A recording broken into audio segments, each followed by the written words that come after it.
When the psalmist asked, "What is man?" the answer immediately came that man was made a little lower than the angels.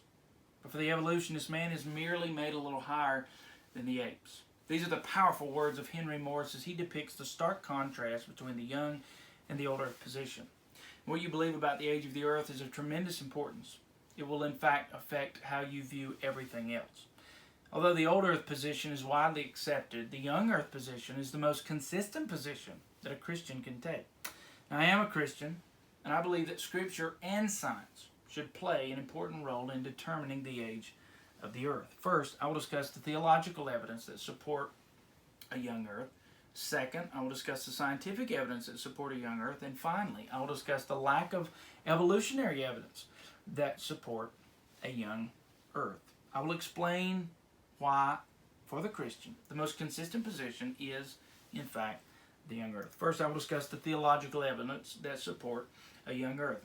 The first piece of theological evidence is found in the meaning of the word day used in Genesis chapter 1. Evolutionists like to mention the fact that throughout the Scriptures you can use the word day symbolically, and that's true. You'll find that in Joel chapter 2 and verse number 11, among other places. But as John MacArthur notes in his book, The Battle for the Beginning, whenever the word is clarified, or as he says, modified by a number, example, he arose the third day, 1 Corinthians 15:4. MacArthur states that that is a clear reference to a normal day. The second piece of theological information is in the creation of man. Evolutionists argue that man evolves, but Scripture teaches clearly that man was created in the image of God. Now that word image is important, as J.I. Marius notes in the International Standard Bible Encyclopedia, that word image used in Genesis 1:27 is alone used to express all that separates man from the brute and links him to the Creator. This shows the importance of Christians allowing Scripture to inform our beliefs and our understanding rather than the unbelieving world. Now, having discussed the scriptural evidence that support a young earth, secondly, I will discuss the scientific evidence that support a young earth. And the first piece of scientific information is the decaying magnetic field. There's a magnetic field around the earth that protects the earth from solar radiation. And without it, no life could exist on the earth. But Dr. Andrew Snelling for AnswersInGenesis.com, describing the way that they've taken measurements of this field, which began being taken in 1845, shows that the total energy in this field has been decaying at a rate of 5% per century. That doesn't sound like a lot, but what it all boils down to is that the field's energy is halved every 1,465 years or so. And so Dr. Snelling boldly declares that the earth, because of those rates and because of those numbers, the earth could not be more than 20,000 years old.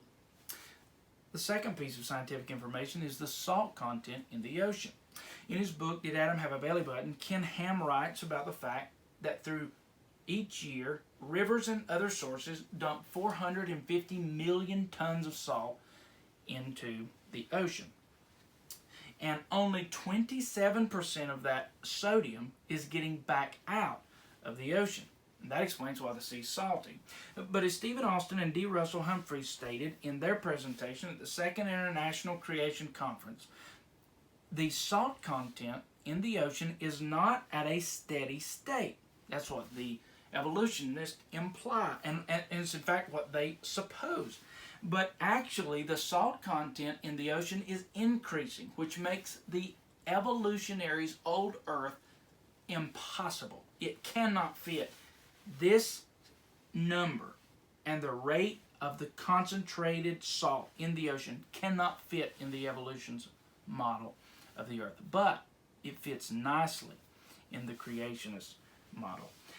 It shows that science, in fact, influences the Christian's understanding of the Earth's age strongly. Now that I've discussed the scientific evidence, finally I will discuss the evolutionary evidence, or the lack thereof. One way that evolution lacks evidence is in the fossil records. In his book, Evolution Exposed, Roger Patterson writes, quote, "The iconic depiction of a hunched monkey gradually developing into an upright walking human has been viewed by most people. The problem is that much of the visuals are made up," end quote.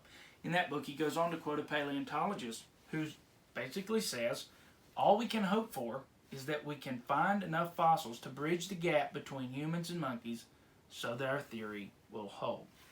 The second lack of information that evolution is missing is in the age of comets. One way they like to make up for this is what they call the Oort cloud.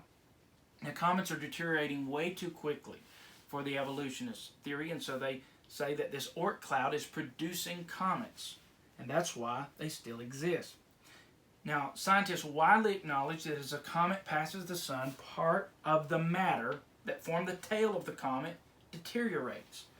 Well, in his book, The Rise of the Evolutionary Fraud, M. Bowden explains that with simple calculations, the short-period comets would have disappeared in a matter of 10,000 years.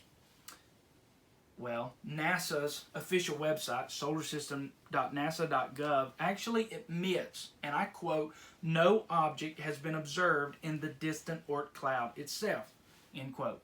So that leaves this as a mere theory. This shows that there is a tremendous lack of evolutionary evidence to support the theory of evolution. In conclusion, first I discussed the scriptural evidence that supports a young earth. Second, I discussed the scientific evidence that supports a young earth. And finally, I discussed the lack of evolutionary evidence that supports a young earth. Now, even though the old earth position is widely accepted, the most consistent position that a Christian can take is that of the young earth position.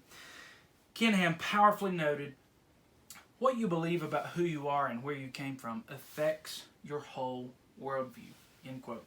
The young earth position actually elevates man's status and the value of human beings. It motivates us to treat one another with kindness, love, and respect because you were created in God's image. The young earth is in fact supported by Scripture. It is affirmed by science, and the lack of evolutionary evidence only bolsters our position and our confidence. To find out more information about the young earth position, please visit answersingenesis.org. Thank you.